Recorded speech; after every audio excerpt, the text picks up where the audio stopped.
Welcome back to another incredible episode of World's Your Oysta. And today is an extra special one because it is brought to you by my absolute favorite jewelry company, Argento Vivo. Today I am wearing their Panthera collection, the whole thing, earrings, necklace, bracelet.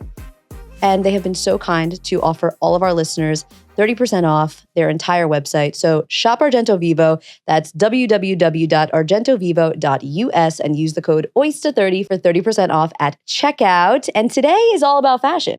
Today I have someone that's style is always on point, whose career moves are even sharper, and who just gets it when it comes to being effortlessly cool. She is my absolute favorite influencer. And I truly have to believe that the reason why she has all of these fancy things is because I click buy every time she links something out. I am obsessing over her, and so is the whole world.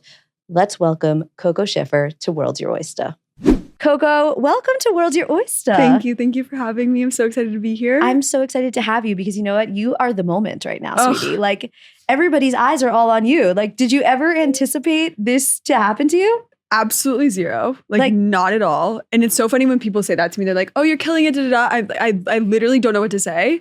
My mom literally yesterday was like, you should ask ChatGPT what to say when people say you're killing it. I'm like, it's a thank you. But at the same time, it's like, it's just all happening, you know? Are you having any time to actually enjoy it? It's funny. I came back from a ski trip. I was in Big Sky with some of my best home friends. So I was able to recharge. And then I got on the plane to go home. It was the first time I was alone in about 2 months because I'm constantly surrounded by people, and I cried. I literally, all my emotions just came out, and it was all grateful. I wasn't stressed, but I was like, holy shit. I can't believe all of that's just happening. Mm-hmm. So yes, I've had a long time and been able to process on planes, which is great. Well, we're going to get into all of that because I think in my mind, you're almost like the accidental influencer. 100%. Right? Because you were someone that was managing influencers for such a long time. Mm-hmm. But before we get into that, I want to kind of give everybody an inside look into who you are. Yeah. So just a very random question. If someone meets you for the first time, what do you hope that they walk away thinking about you? Kind. And I feel like in this industry, there's a bad rap about influencers, content creators, stylists being very cold. And I want to be the opposite. I am the opposite at my core. And so if someone comes up to me on the street or someone comes up to me at a restaurant or whatever, I always ask their name. I always ask how they started following me, whatever we can get a quick snip. Because I genuinely want to be approachable. Sure. So kind, approachable. All that. Well, that's the thing about people on the internet, right? It's because it's weird because we all think that we know the person because we see and we're watching their everyday moves. But the truth is we actually on the other side don't really know that person. And also you as the influencer who has all these people that are following them don't know if this person is following you or not. So it's do we act like we're besties? Do we not act like we're besties? Do I act like I know you? Should I say hello? It's just very weird thing that I guess will become normalized soon because the industry is not going anywhere. Absolutely. Let's play a little game. I'm so down. This is a new game. I love games. So the game is called Shuck It or Chuck It. Okay, cool. Obviously a play on oysters. We love oysters. oysters. If we're shucking it, we're keeping it. Okay. If we're chucking it, it's no more for you. Got it. So first one, the return of maximalism. Logos everywhere. No. Chucking it. Absolutely.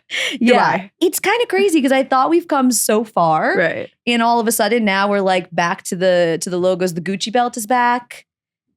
I just eye rolled for everyone that's listening, not virtually. I love Gucci. Love people like Gucci. The whole logos, it's trends on repeat. And I'm not a fan of trends. And I think those pieces don't have longevity.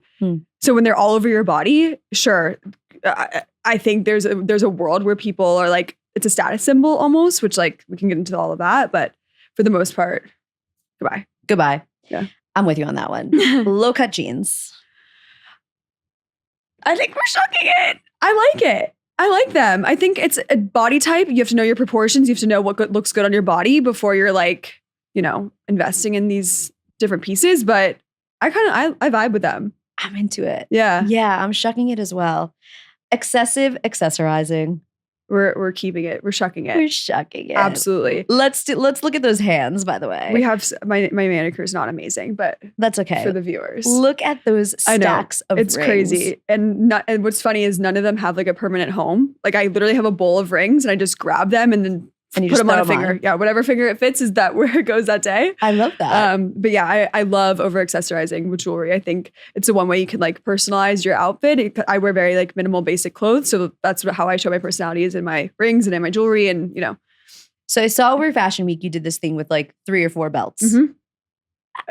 Like, where does that come from? How did you think of that? Yeah. And then all of a sudden I'm like looking on all the blogs over the weekend of Fashion Week and that's a trend. I'm like, how did she know that? How did you do it? It's funny.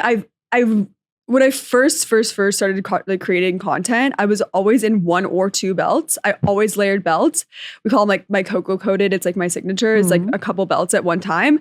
And I don't know. I think it started off like trying to cinch my waist more and more, you know, like in different ways. But at the same time, like I said before, I'm very minimalist when it comes to my clothes. So whatever I can do to like add a little extra spark, I'll do it. And it's funny, I was wearing that for the Ulta Zura show, and they were originally only going to send me 1 belt, and I was like, no, we need at least 2, if not 3.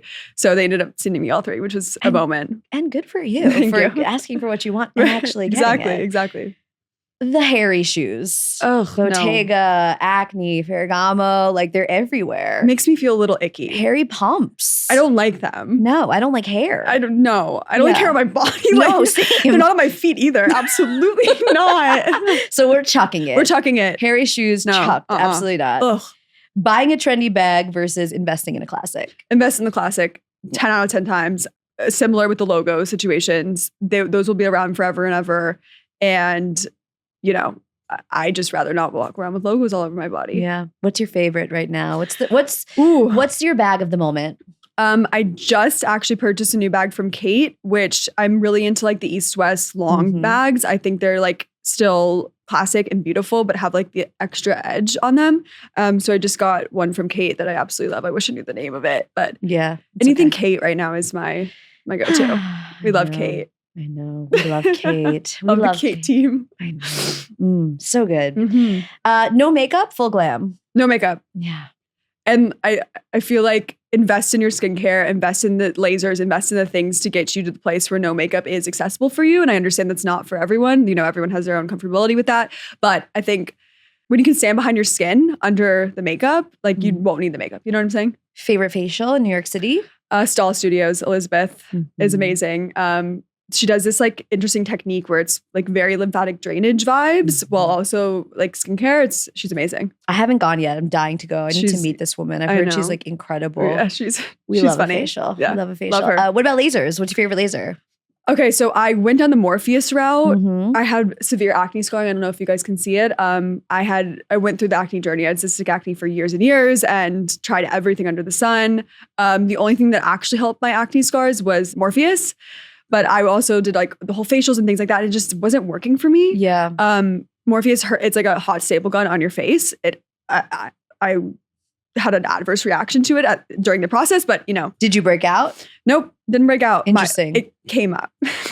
Oh, okay. Yeah, because I had an interesting reaction. I did secret RF. So I did micro frequency, micro needling. Yes. Same thing, stamp into the face, but I actually ended up breaking out like crazy. Oh, that's horrible. Yeah, it was crazy. It depends on the person that does it.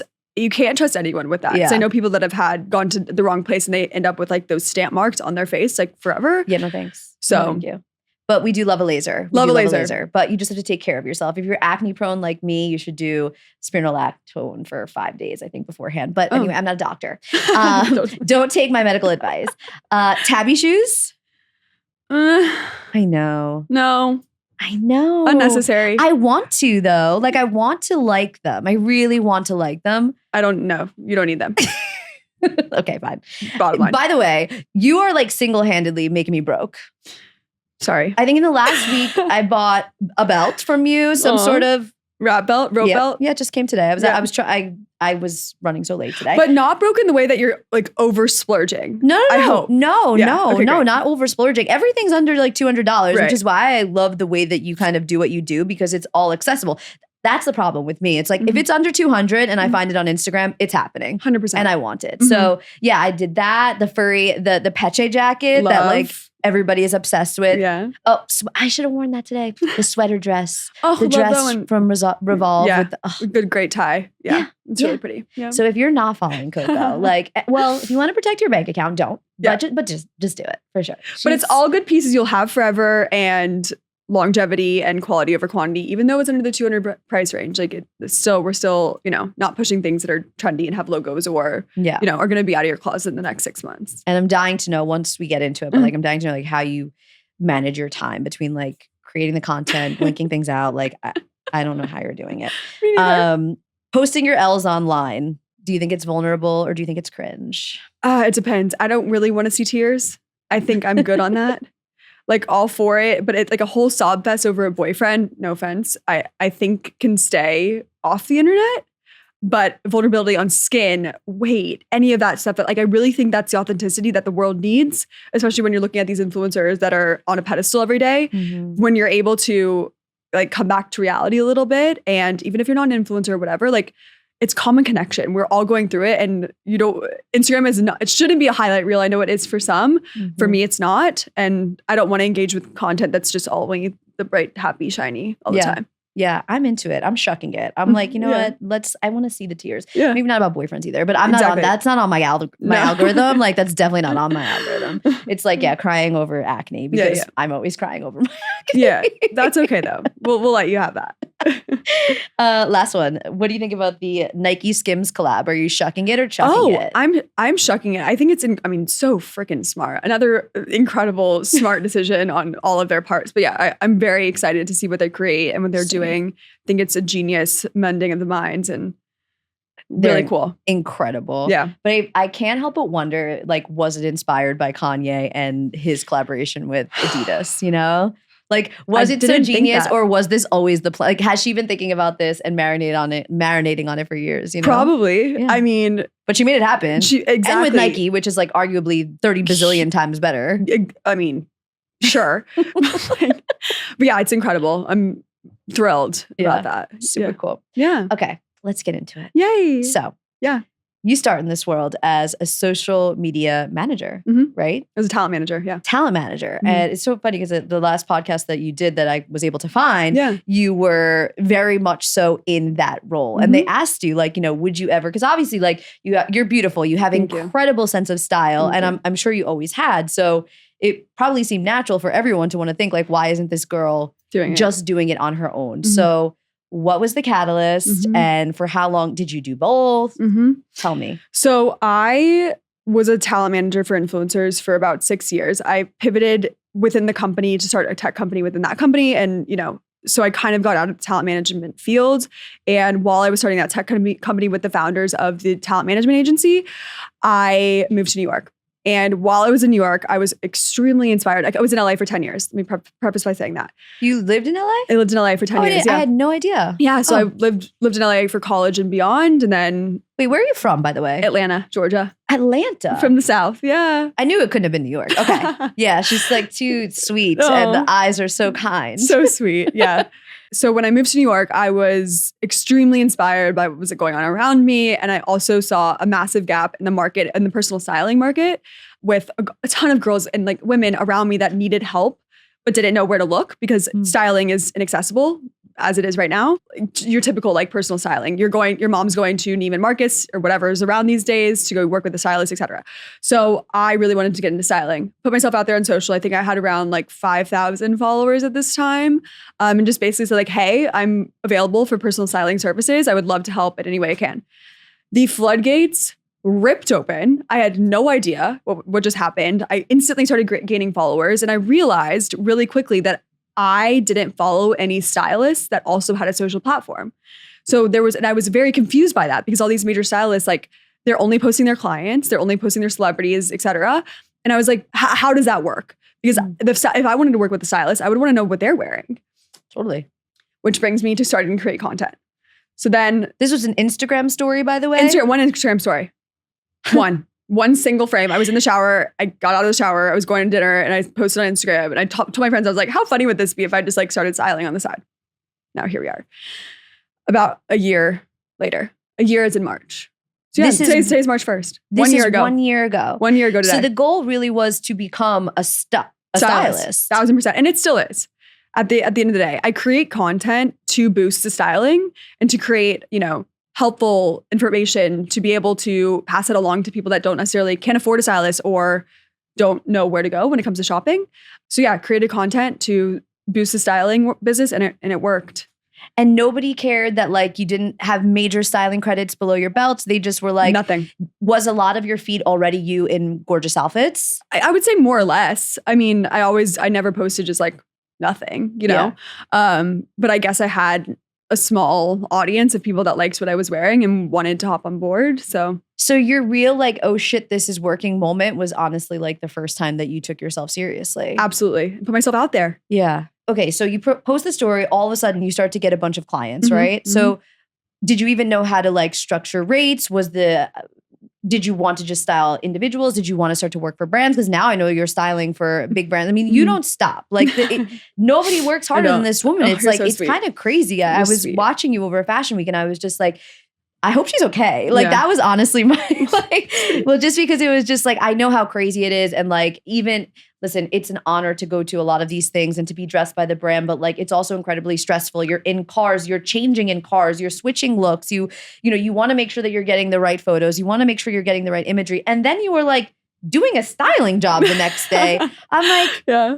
Whoa. Yeah. Like, it's a lot. So how are we managing the day to day? Yeah. Obviously you have different silos of content that are important to you. So how are you dedicating your time to each of them? And what do you feel at this stage is the most important for you?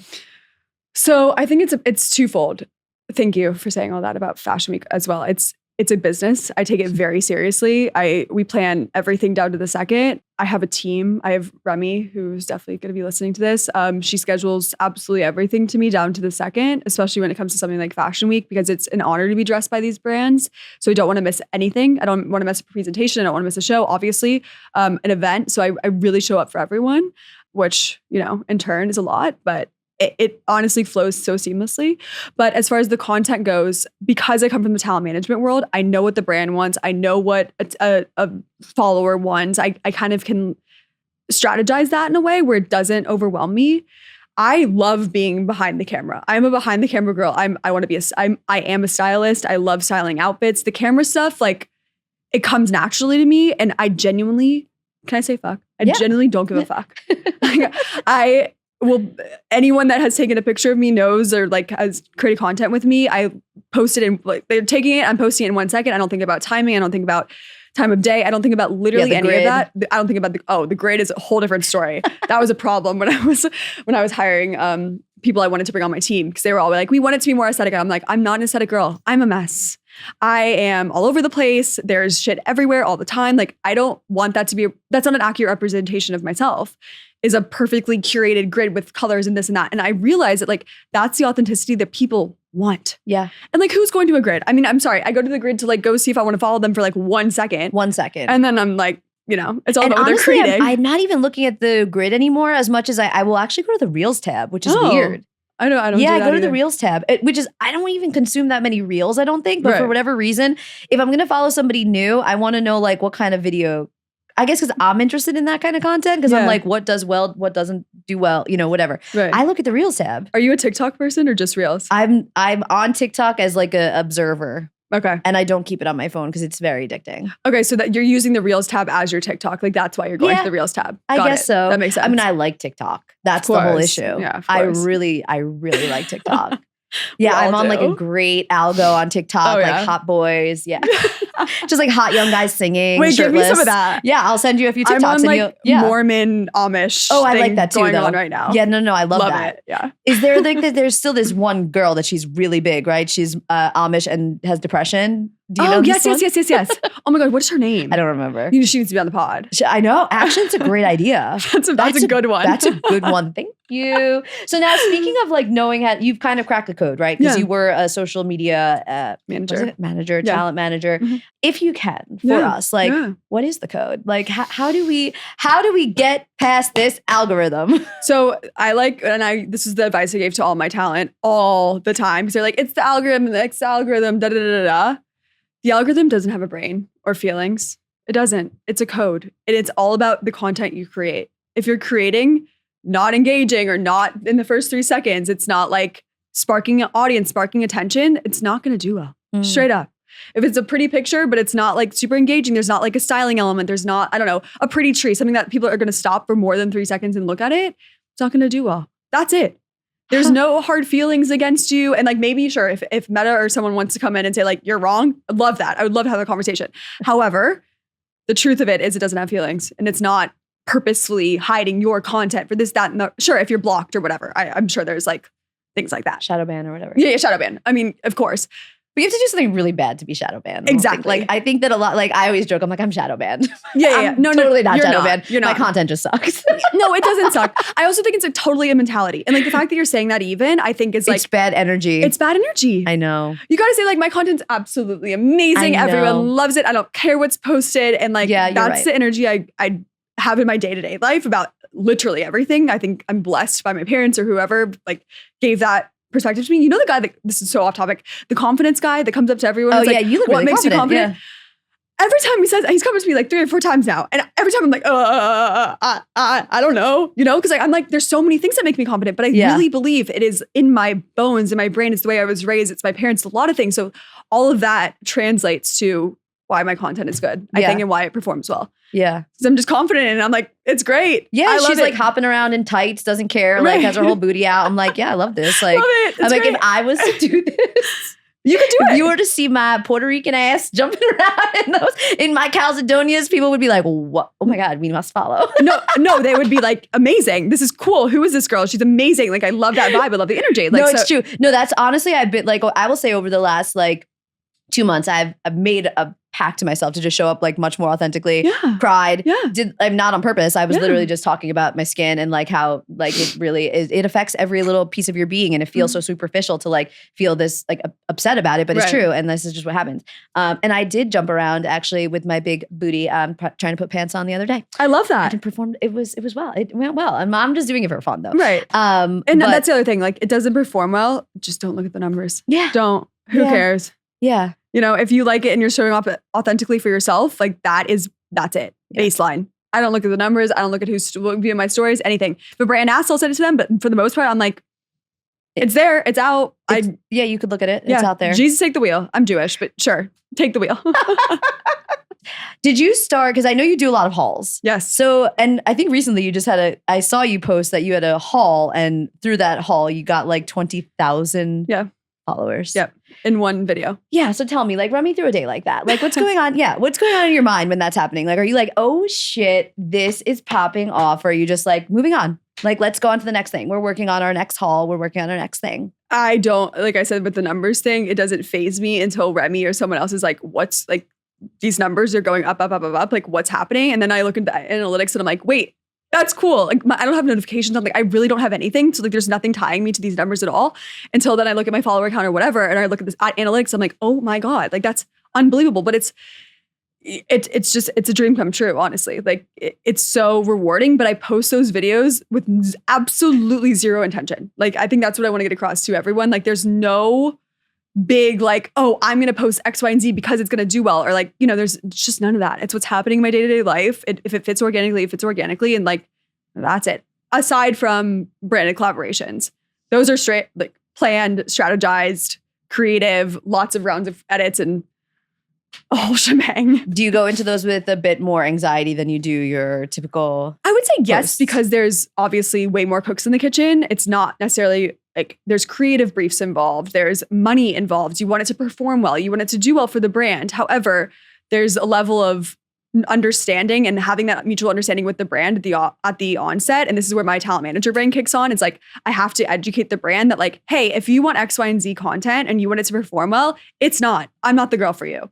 If you want an insane carousel of like me in Paris with things flying everywhere, like that's the kind of creative briefs we see. And then like, first of all, I don't live in Paris. Second of all, or like they want beach content or whatever it is. Like that's when like you're not flying yourself to the beach. Exactly. Because I know girls that have, like I know content creators that do that. Of course. And we're just not. So you have to educate the brand and say like, hey, I don't think this is going to do well. But if they still want it, then like I said, Jesus, take the wheel.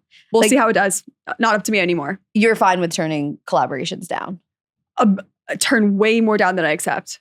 Way more. And with gifting as well. Because at that point, I don't just want excess products floating around. It's wasteful. And that's the problem with the PR gifting industry is you'll say yes to a foundation brand or whatever, and they don't necessarily know your skin tone. So they're sending you 15 foundations full size.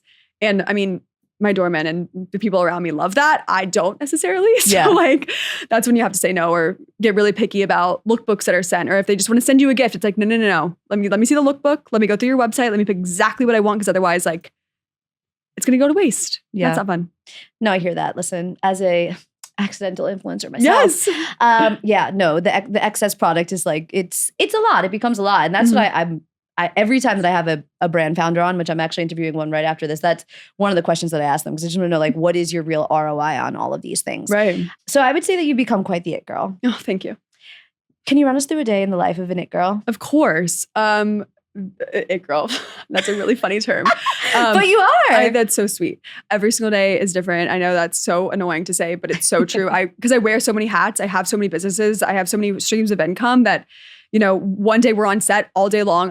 We're grunge work. We have 50 bags of clothing that we are styling and tweaking, and it's hot and sweaty and gross.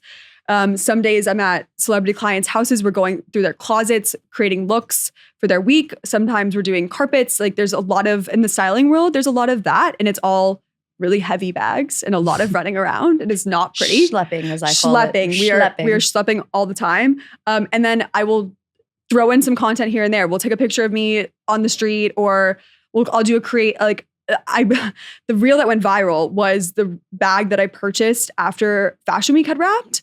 I walked into Louis Severe Roma and they were doing a Phoebe Philo trunk show. That one? This one that's sitting on the table right now. She's gorgeous. She's gorgeous. She's gorgeous. We might have to take it out and do like what's in Coco's bag. That's really funny. I've never done one of those. I don't want to know actually. Let's do it. Get it. Get the bag. What's in Coco's bag? What's in Coco's?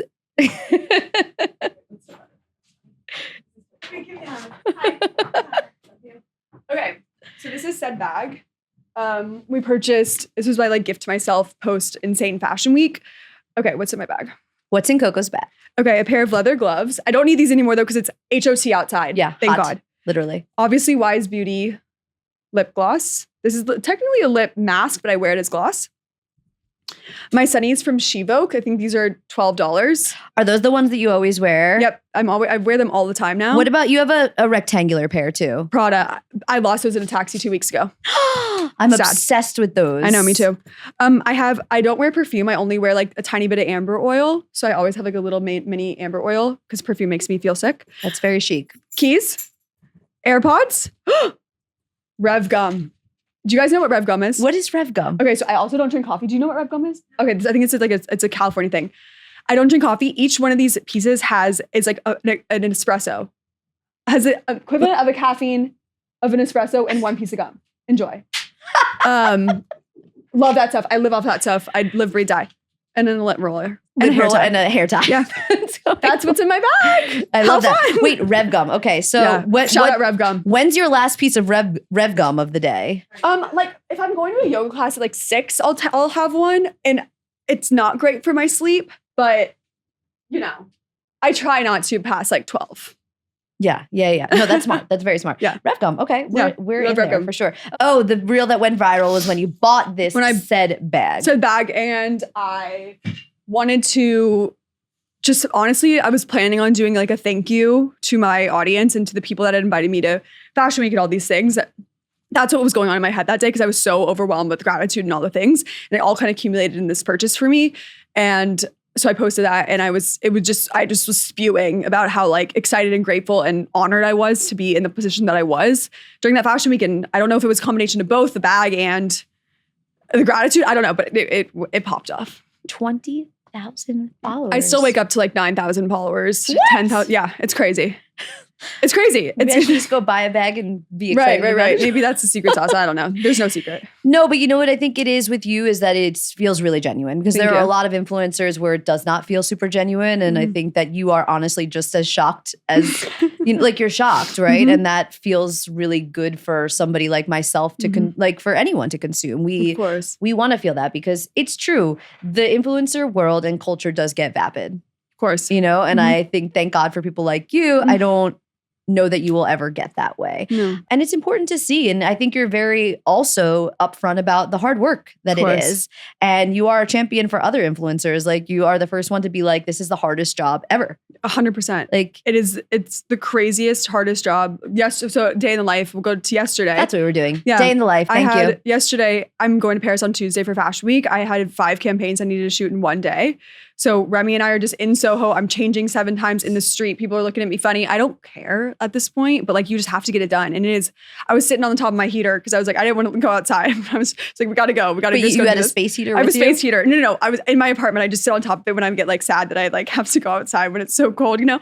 I thought you were bringing a heater with you outside. I was like, oh my God, this is next level influencing. Yeah. Okay, honestly, sorry. It should have, but we can go through it fast, but it's exhausting. Yeah. It's exhausting for someone that likes to be behind the camera. It's a lot. That is interesting. So what are you doing to like mellow down, peter out? Like, how are you spending your free time? I like to shop for myself. When I'm in my free time, like I shop for work now, which is an insane thing to say. I would have, if you told me that I was doing that like last year, I would have been like, you're fucking crazy.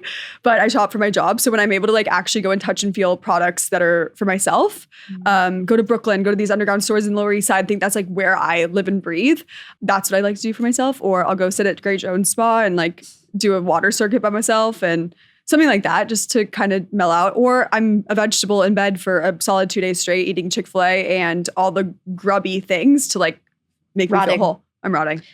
We're big rotters over here. We love a rot. We love a rot. You mentioned celebrity clients, celebrity styling. When did that start? Because it's a year since you posted the Instagram story that went viral and started your career. When did you start styling celebrity clients, and who was your first celebrity client, if you're allowed to say? Yeah, of course. I started doing more VIP celebrity clients in probably like 3 months after I started. So it was May or June. And like I said, I was posting my own outfits and people started following me and I started gaining more traction. And so they reached out to me because of the outfits I was posting, the accessibility of them, the price range, like all of that kind of accumulated into the clients that wanted to work with me. I wasn't like over the top with these like insane pieces where I'm only styling clients in Celine or whatever it is at the time. So my first more celebrity VIP was Serena Kerrigan. She's to this day one of my bestest, closest people in my life. I love her to death. She has done so much for me in my career just from who she is and how she wants to support the community and give back.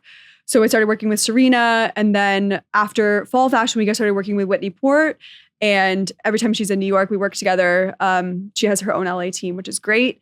And then Carly Kloss's team reached out to me in, I think, October of last year to help her redo her wardrobe, her capsule wardrobe. So I'm on retainer with Carly and her squad, and we do seasonal capsules for her. We came in and like overhauled her closet.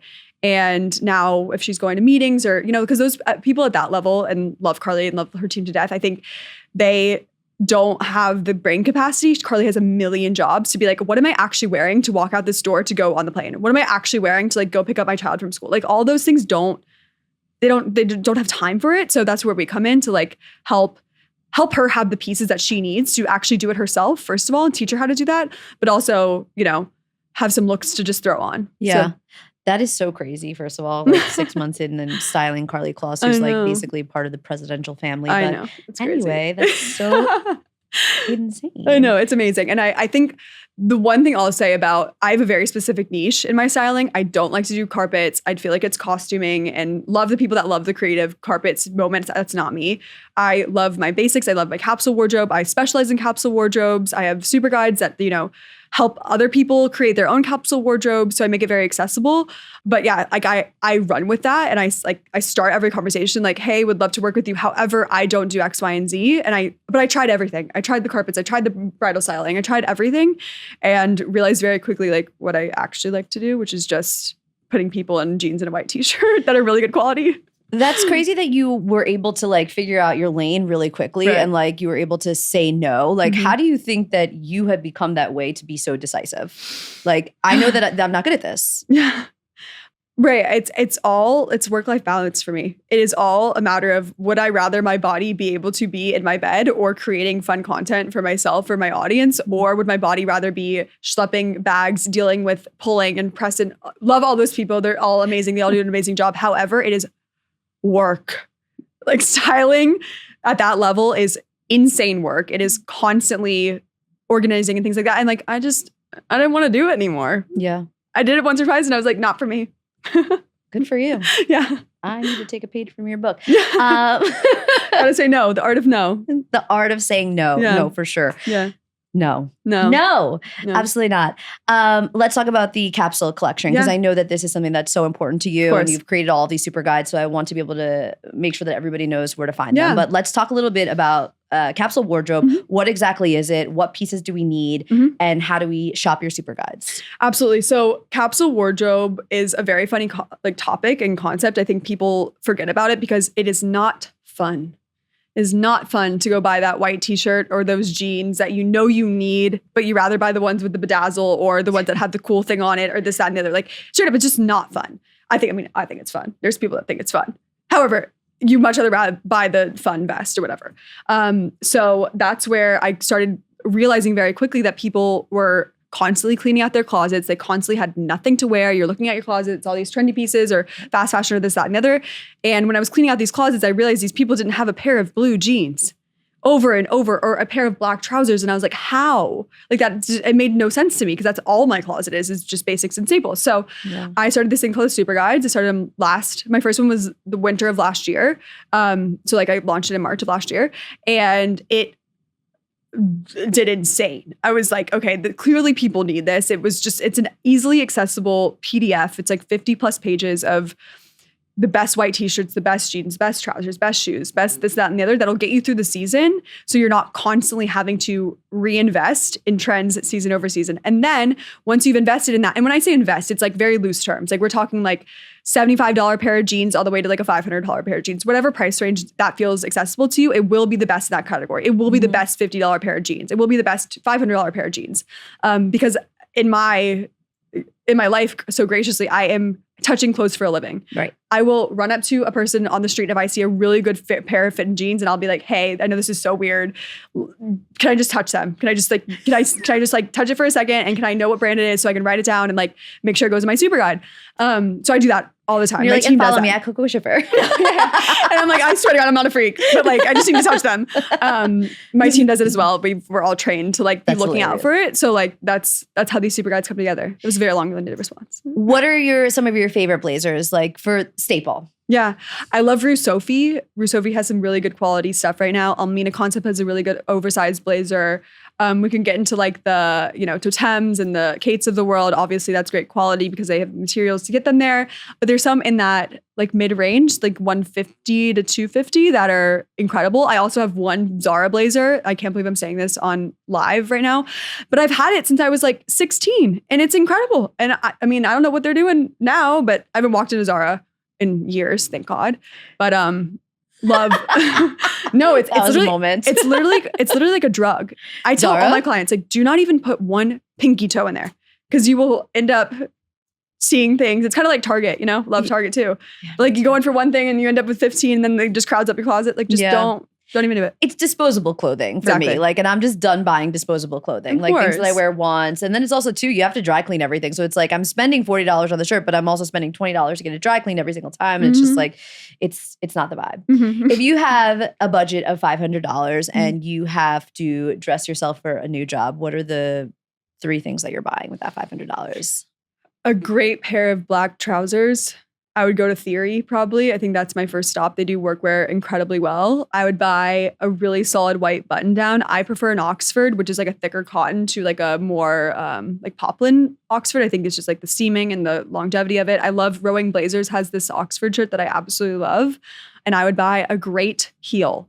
It doesn't matter what kind of heel, just give you some length. Give me a kitten heel, which is on my foot right now, or kitten heels only. Little kitten heel or a pump, whatever makes you feel comfortable. Just something that's going to like get you through day to day. And then have fun with the accessories. Buy a fun belt. Buy a pretty necklace. Something that's going to spice up the outfit just a little bit. But if you're going to work every day, I understand that like there's different work levels to like work. wardrobes. Appropriateness. Exactly. For sure. Yeah. Push the needle, girls. That's what I would say. Just push the needle. No, I don't know. Some girls are working for Morgan Stanley. They cannot push the needle. That's true. Okay. Well, if you're working at Morgan Stanley, don't push the needle. But if you can just yeah. I like to push the needle. Yeah, of course. Okay, so what styling mistakes do you see often that kind of like make you want to cringe? Proportions. I think people when they don't understand their proportions, they're buying the skinny jeans when they're a pear shape. And if you don't understand how your body shape works with different garments, you will automatically look disheveled or feel disheveled. I think that's what it comes down to. Like, I like oversized clothing for the most part. I know this is like more of a fitted, tailored blazer, but that's how I feel good. And I know that it works for my proportions. I'm not in a skinny, tight something that makes me feel uncomfortable and I'm walking around like a sausage or I can't move my arms or whatever because I'm very expressive. So it's like, it's understanding, first of all, your body movements, what your body like fits well, and your proportions. I think those are broader categories for styling, but I think that's the only really mistakes you can make. Yeah. As long as you feel good. Exactly. You feel good, you look good. Right. What would you say your signature style is? Classic, timeless, refined, but over accessorized. That's kind of how. Who's your inspiration? My grandmother. She's my gaga. She saved every single one of her vintage blazers since she was like probably 20. And she had incredible taste. She still does.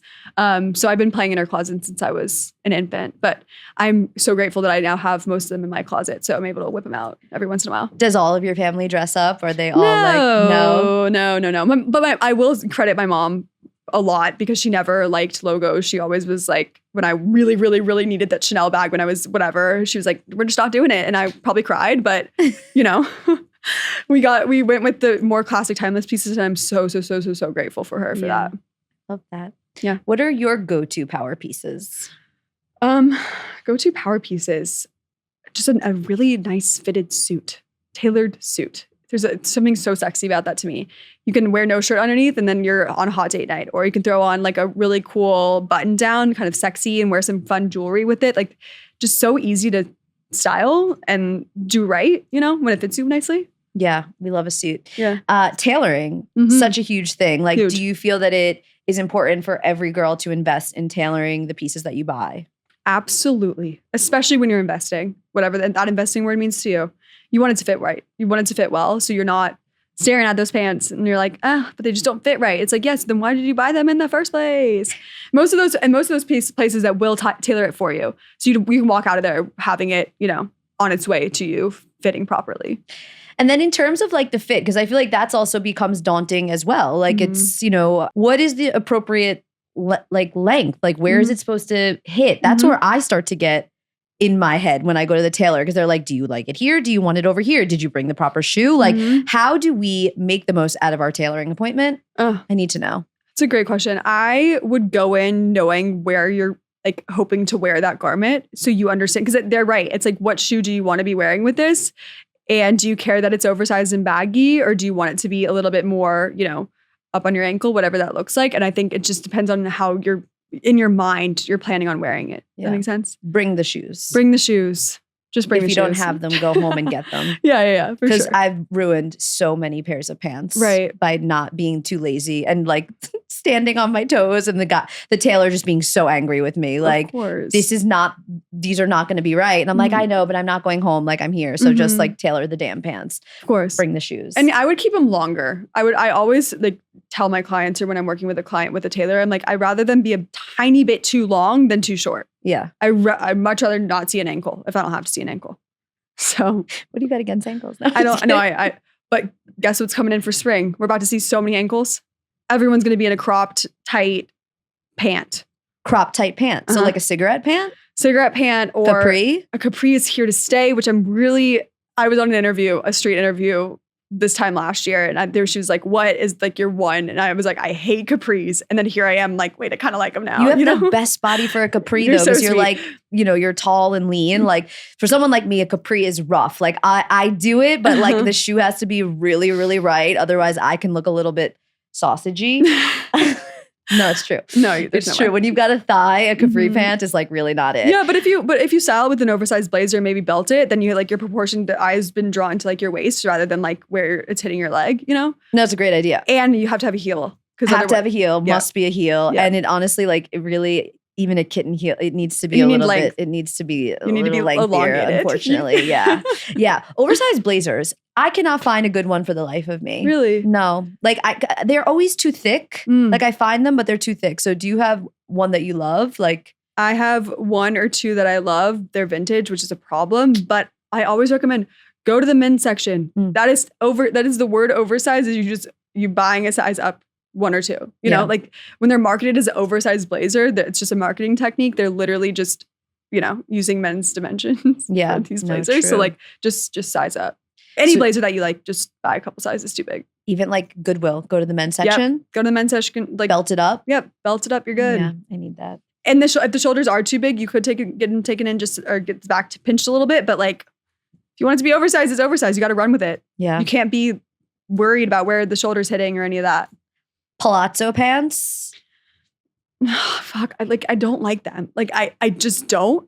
But I know it's like it's happening, and I'm gonna have to adjust a little bit. But it's just not my vibe. I love them.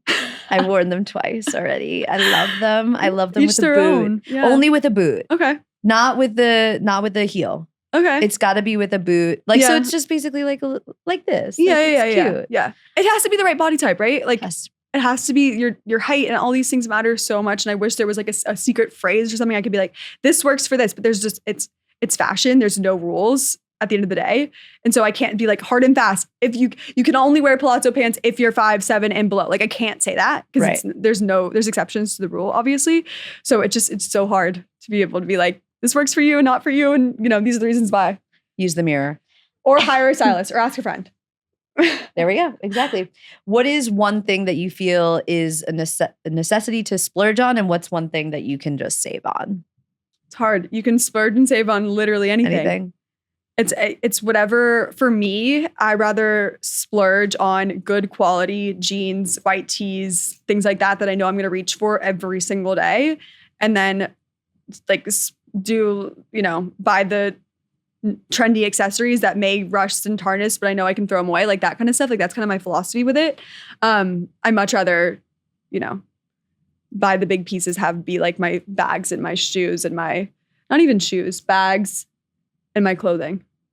So just say you worked at Morgan Stanley, right? And you get your one big bonus a year. Uh-huh. Like, what would you recommend somebody buying if they wanted to get a bag? Something that is going to retain its value or grow in value over time.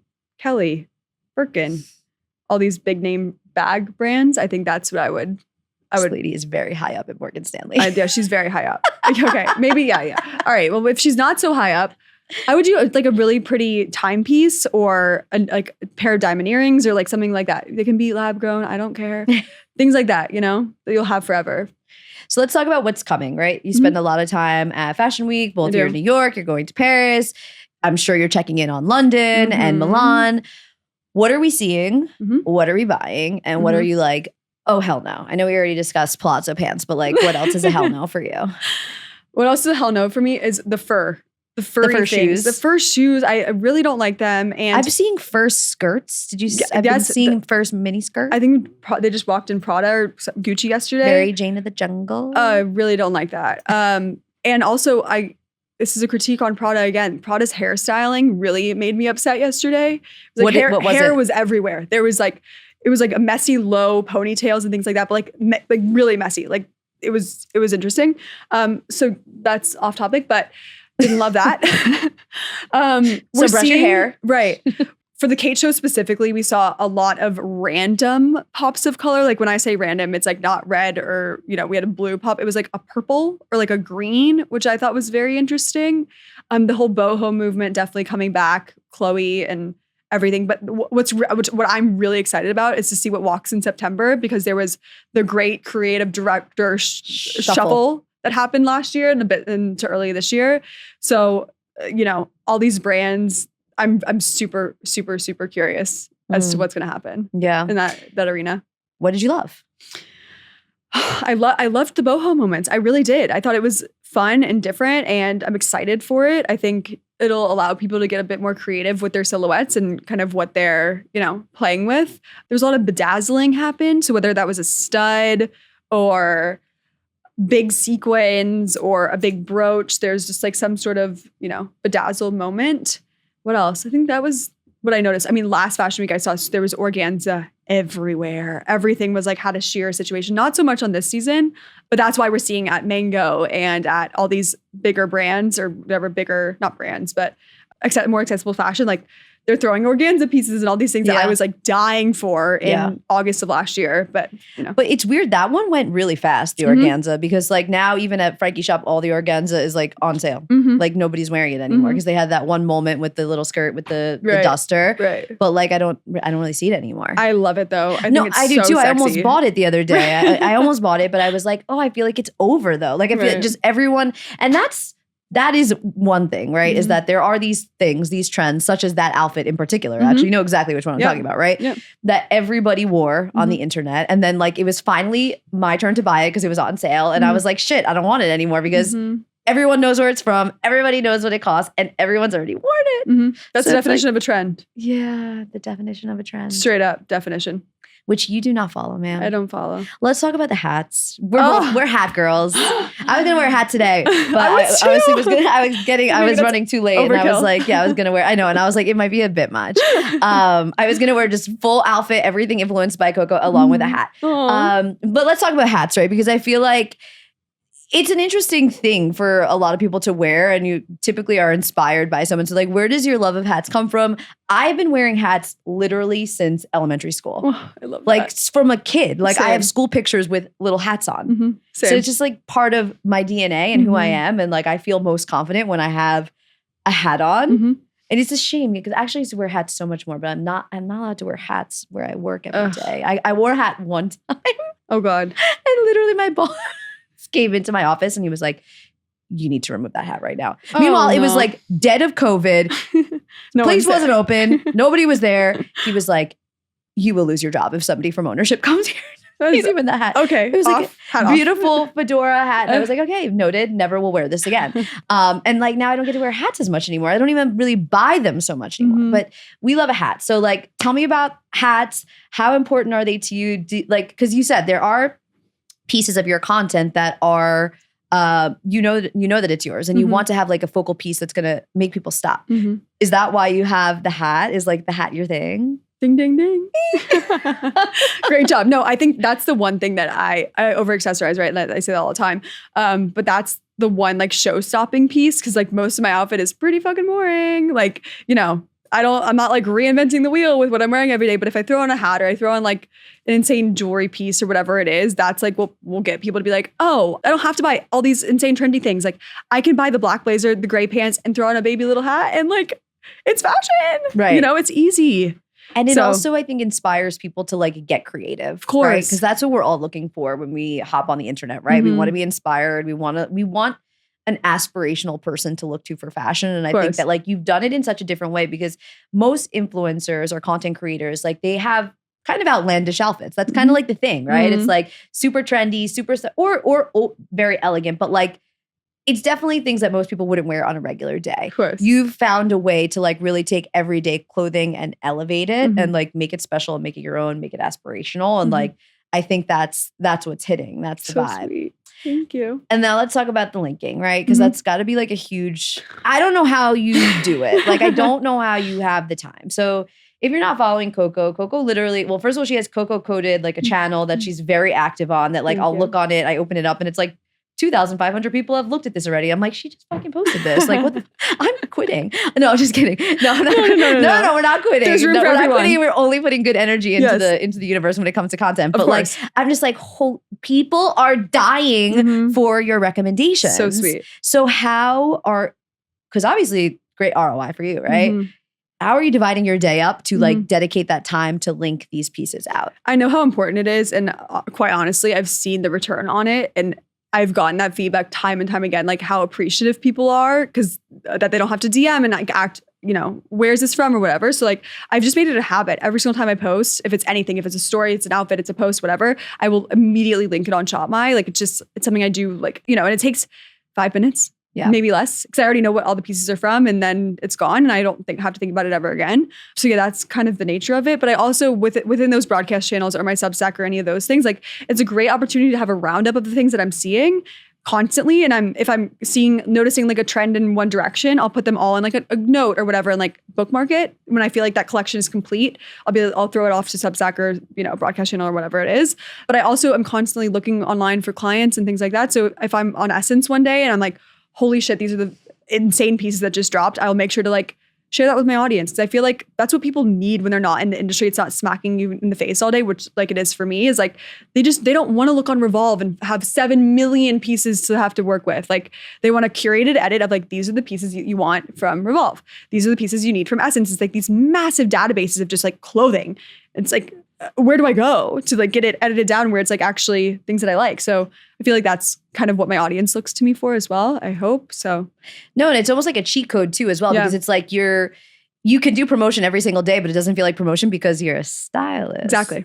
And that's the authenticity, right? And that's my credibility, and that's what I'll run with. That's why I feel like people trust me and trust my recommendations, because they know for a fact I am not posting anything unless I physically touched it or I genuinely believe in the product straight up. And if it's a paid partnership, it's with a brand that I have vetted. My team has vetted. It's a legacy brand that I've wanted to work with for years. I've shopped them for years. Like, that's all a piece of, it's like I said in the very beginning, this is all very strategic. It is 100% a business. I'm not just doing it for fun, like it's very strategic. I take everything super, super, super personally when it comes to the content I'm creating or putting out there, because it's my brand at the end of the day. It's my brand is everything to me. And I surround myself with people that also believe that. So they're not going to steer me in the wrong direction. Mm. Yeah, no, they're bought into the Coco coded experience. Yes, they are. It's been a crazy 365 days for you. It hasn't, so I'm going to cry. It's crazy. It's crazy. Yeah. It's been one of the craziest things to watch as like an outsider, just to see it grow every single day. But in a way, like it wasn't like, you do silly get readies with me and talk about getting drunk on a boat. Like it's just that's not how you did it. And you've done it in a way that's like so beautiful and just authentic. And listen, like I said, you are the reason I'm going broke. It's true. You pick incredible things. So what for you are you dreaming most of for the next 365 days? I feel like I've done an incredible job with the US New York market. I worked my ass off. I went to every single event I was invited to. I really worked my connections. I, did all the things. I'm looking forward to doing the same thing in Europe and abroad and expanding my horizons. I'm going to China this year. I'm really excited to see what that market has to offer. What are you doing in China? The TikTok's coming. Okay, so we'll have to wait. You're gonna have to wait on that. But yes, I'm very excited for that whole journey of mine. So yeah, just expanding my boundaries and my horizons and making this business like worldwide, not just my little friends in New York, which I love you all. But there's a lot more to do. Yeah. This is an interesting question. Yeah. Going off script. So because you were a talent manager, you obviously have a lot of friends that are in the industry. Maybe they were even your former clients. Like now you might be surpassing some of them and doing things that they've dreamed of doing. And maybe you weren't able to get them for those jobs for them when you were their manager. Like, how is that? And have you gotten any pushback? Have you gotten any, like, are people being shady or? Not to my face. Okay. Everyone is so overly overjoyed. And I've gotten nothing but like love and happiness and so much excitement from everyone. Genuinely. It's been incredible. And my friends, my family, my former coworkers. And it's funny because all these people that I used to work with on the brand side are now like emailing me to work with me. And they know how I work on the other side. So they're like, I think that's also a great play. It's like, we know how you did this for other people. Like, we just want you. And, I don't have a manager. I negotiate every single one of my own contracts, my own brand deals. Everything is coming through me. And they loved working with me on the other side. So that's been the most entertaining part, I would say. But yeah, no. And I think we didn't talk about this, but I also went through a really horrible breakup this time last year. And not having a significant other for an entire year now, I think really forced me to want to do this for myself and start something for myself, and not having another person to be like, no, or like, maybe not, or whatever that is. And maybe they would be super supportive, and I'm sure they will be. And I would love to have a husband someday be supportive of me. That's for all the men that watch the show. No. Coco's or like, available. Friends of friends. I'm available. No. But I think that's that's probably a huge thing that I don't really talk about or think about that often, that I really did this for myself. And I didn't have that other supportive partner to like kind of direct me in one way or the other. And you had the opportunity to focus on yourself for the first time and like not focus on a relationship. And relationships are great, but they also take a lot of time and effort and all of the things. And like, it actually was, I'm sure you think now, your biggest blessing. Of course. Right? Yes. 100%. And he's shaking in his boots right now. He's definitely like crying in the corner somewhere. He's I hope not. I hope he's doing well. I don't know. I'm just kidding. I don't know. I don't even know who it is. But all I know is you said it was a very big heartbreak. So it was. He's dead to me. Yeah. So he's dead to me. So we like to talk about manifestation a lot on this podcast. And what I'm actually starting to do now is I'm coming up with an Oysta list. And the Oysta list is going to be full of all of my guests' manifestations. So if you could make one manifestation for, the next year, what would that be for yourself? Make it big, baby. Make it big.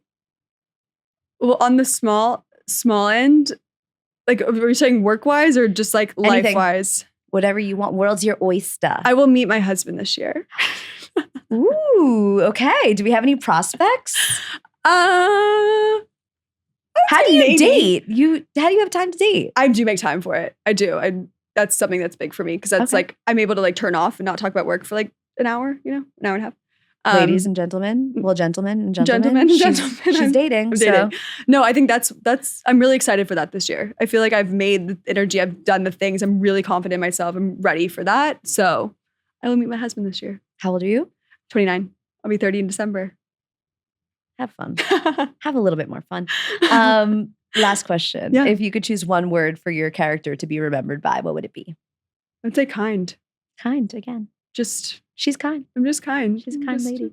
Just Southern girl. You're so kind and nice, which is like such a breath of fresh air in this industry. Thank you. That, as we said, can sometimes get a little bit crazy. But honestly, I've had pretty good experience with mostly everybody that I've met. But I think that so many people like create these ideas of who the people are behind the screen. And you really are just exactly like the way that you show up on the internet. And we love that for you. And I'm so excited for you. I can't wait to see what you do in Paris because the New York Fashion Week content was extremely fire. I mean, the Kate moment really was just wow. Thank you. Wow. It's going to be fun. We're planning outfits today and tomorrow. So even though I'm not going to any shows right now, I may, it comes out, but I just like being there and the energy and going to everything. And, you don't necessarily have to be at the shows to still do like Paris Fashion Week and Milan Fashion Week, of course. So. No, and I'm sure once you're there, that's how it happens. That's what happens. I went to Milan last September and like I had an invitation to one show. I ended up like at 6 different things. So like it's fine. Yeah, you'll meet so many new people. It's going to be so amazing. You should go to Milan next year, honestly.